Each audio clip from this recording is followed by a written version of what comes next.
열왕기하 4장 38절에서 44절입니다. 키워드는 흉년의 기적, 참 선지자를 향한 갈망, 회복과 채움입니다. 엘리사가 다시 길갈에 이르니 그 땅에 흉년이 들었는데 선지자의 제자들이 엘리사의 앞에 앉은지라. 엘리사가 자기 사환에게 이르되 큰 솥을 걸고 선지자의 제자들을 위하여 국을 끓이라 하매 한 사람이 채소를 캐러 들에 나가 들 포도 덩굴을 만나 그것에서 들 호박을 따서 옷자락에 채워가지고 돌아와 썰어 국 끓이는 솥에 넣되 그들은 무엇인지 알지 못한지라. 이에 퍼다가 무리에게 주어 먹게 하였더니 무리가 국을 먹다가 그들이 외쳐 이르되 하나님의 사람이여 솥에 죽음의 독이 있나이다 하고 능히 먹지 못하는지라.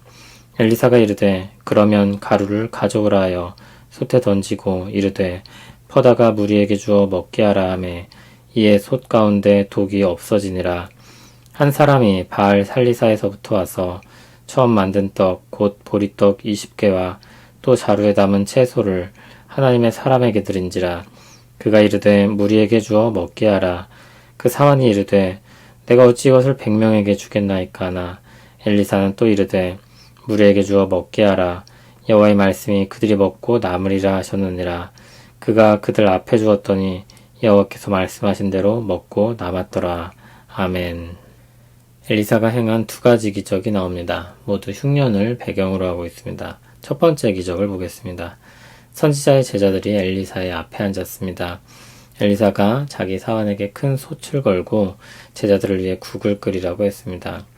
한 사람이 채소를 캐러 들에 나가서 들포도 덩굴을 만나 거기서 들 호박을 따서 옷자락에 담아왔습니다. 그리고 그것을 썰어 국에 넣었습니다. 국을 다 만들어 무리에게 주어 먹게 했는데 갑자기 사람들이 소리쳐 말했습니다. 하나님의 사람이여 솥에 죽음의 독이 있나이다. 그리고 국을 먹지 못했습니다. 들에서 가져온 채소가 독이 있었던 것입니다. 엘리사는 가루를 가져오게 하여 가루를 솥에 던졌습니다. 그리고 먹게 했습니다. 독이 없어졌고 먹을 수 있었습니다. 국을 다시 만들면 될 것을 왜 그렇게 심각한 사건처럼 다루나 싶을 수도 있습니다. 그러나 이때는 평상시와 다른 흉년이라고 했습니다. 절박한 때 질병과 죽음이 겹친다는 것은 정말 심각한 문제가 아닐 수 없습니다. 그런 가운데 하나님께서 선지자를 통해 독을 정화시켜 먹을 수 있게 하신 것입니다. 여기서 나온 가루가 무엇인지 밝히고 있지 않은데 효험 있는 가루를 소개하려는 것이 아니기 때문입니다. 하나님이 선지자를 통해 행하신 일을 보여주는 사건입니다. 일용할 양식을 공급하시고 생명을 돌보시는 하나님에 대한 사건입니다. 두 번째 기적을 보겠습니다. 한 사람이 바알 살리사에서 와서 처음 만든 떡, 곧 보리떡 20개와 또 자루에 담은 채소를 하나님의 사람 엘리사에게 드렸습니다. 그러자 선지자는 그것을 무리에게 주어 먹게 하라고 했습니다. 흉년은 모든 사람들을 부족하게 만들었고 그로 인해 선지자의 제자들까지도 굶주리게 되었습니다. 그런 가운데 한 사람의 섬김으로 먹을 것을 얻게 된 것입니다. 그러나 무리를 먹이기엔 턱없이 부족했습니다. 무리의 수가 100명이나 되었기 때문입니다. 그래서 사환은 어떻게 그것을 주어 먹게 하냐고 되물었습니다. 부족하다는 것입니다. 그러자 엘리사는 다시 무리에게 주어 먹게 하라고 했습니다. 알아서 하라는 의미나 우기는 것이 아니었습니다. 43절을 보면 하나님의 말씀이 그들이 먹고 남을 것이라고 했기 때문이었습니다. 그러자 사환은 음식을 무리에게 나눠주었고 하나님의 말씀대로 먹고 남았습니다. 두 사건은 하나님이 하시는 일이 선지자를 통해 이루어짐을 나타냅니다.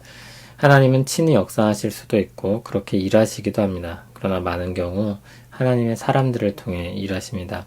선지자는 하나님의 말씀을 받아 전했습니다. 하나님이 맡기신 일도 했습니다. 오늘 본문에서 선지자는 하나님의 은혜로 흉년의 자기 백성을 먹이는 일을 했습니다. 흉년의 모습은 죄로 인한 비참한 현실을 보게 합니다. 열심히 수고해도 결실을 맺지 않는 저주가 그들 가운데 임하고 그들을 괴롭게 했습니다. 특히 구약의 이스라엘에게 흉년은 불순종으로 말미암는 저주였습니다. 엘리사가 선지자로 활동하던 때의 분위기와도 잘 연결됩니다. 그와 같은 세상에선 하나님을 섬기는 사람들도 함께 고통을 받습니다. 흉년의 여파는 선지자와 그 제자들에게도 임했습니다. 믿는 자라고 해서 별개가 아니었습니다. 그들 역시 크게 굶주렸습니다. 무엇인지도 모르는 독이 든 채소를 가져와 먹을 정도로 핍절했습니다. 어려운 가운데 선한 의도를 가지고 시간과 수고를 들여 가져온 채소였지만 그것은 먹을 수 없는 것이었습니다. 죄로 말미암아 좋은 결과가 나오지 않는 경우가 허다합니다. 선지자와 제자들에게도 땅의 저주가 임하여 고통을 받게 됩니다. 그러나 그러면서도 하나님은 회복의 은혜를 베푸셔서 독으로부터 그들을 지켜주셨습니다. 또한 아주 적은 것으로 어떻게든 연명해야 했었습니다. 선지자에게 가져온 것은 흉년이 들었던 그때 아주 귀한 섬김이었습니다. 어려운 형편에서 좋은 것을 가지고 온 것입니다. 그러나 선지자의 제자들을 먹이기엔 너무나도 부족했습니다. 그때 하나님은 그 음식들을 사용하셔서 하나님을 섬기는 100명의 사람들을 먹이십니다. 그날만큼은 그들에겐 낙원과 같았을 것입니다. 선지자를 통해 회복시키시고 공급하시는 이 사건은 참 선지자이신 예수 그리스도를 바라보게 합니다. 죄의 저주에서 건져내시고 생명의 떡으로 먹이시는 주님을 떠올리게 하는 사건들입니다. 모세보다 더 크고 엘리사보다도 더 크신 예수님을 바라보게 하는 일입니다. 주님은 십자가에서 우리 죄에 대한 저주 형벌을 다 받으심으로 우리를 자유하게 하셨습니다. 주 안에서 우리는 죄의 저주에서 자유를 얻습니다. 또한 자신을 생명의 떡으로 먹이심으로 우리에게 영원한 생명을 주셨습니다. 주 안에서 우리는 영원한 생명을 공급받습니다. 그분께 나오는 사람들은 결코 줄이지 않을 것입니다. 엘리사를 통해 이루신 일들이 놀랍지만 그것은 우리를 향한 표적입니다. 예수 그리스도를 바라보게 하시는 사건입니다. 우리는 주로 말미암아 영생과 자유를 얻습니다. 엘리사의 기적은 잠시 죄의 저주에서 그들을 자유하게 했지만 주님의 능력은 영원히 우리를 자유하게 합니다. 엘리사의 기적은 잠시 그들을 공급하고 먹였지만 주님의 능력은 영원히 우리를 공급하고 먹입니다. 예수님을 통해 일어나는 회복의 역사는 복음을 통해 우리에게 들려졌습니다. 믿는 이들은 장차 주실 완전한 회복의 날을 맞이할 것입니다. 잔칫날과 같은 은혜와 기쁨을 누리며 그날에 이를 것입니다. 지금 우리는 약속된 그날을 향해 가고 있습니다. 그날에 이르도록 주님은 우리를 인도하십니다.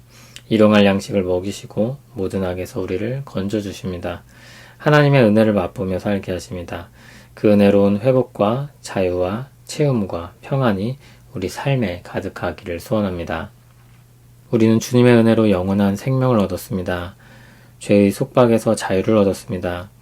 이 땅에 살면서 죄로 말미암은 땅의 저주로 인해 모든 사람과 함께 고통을 받으나 그것은 잠시 이 땅에서 함께 겪는 일임을 압니다.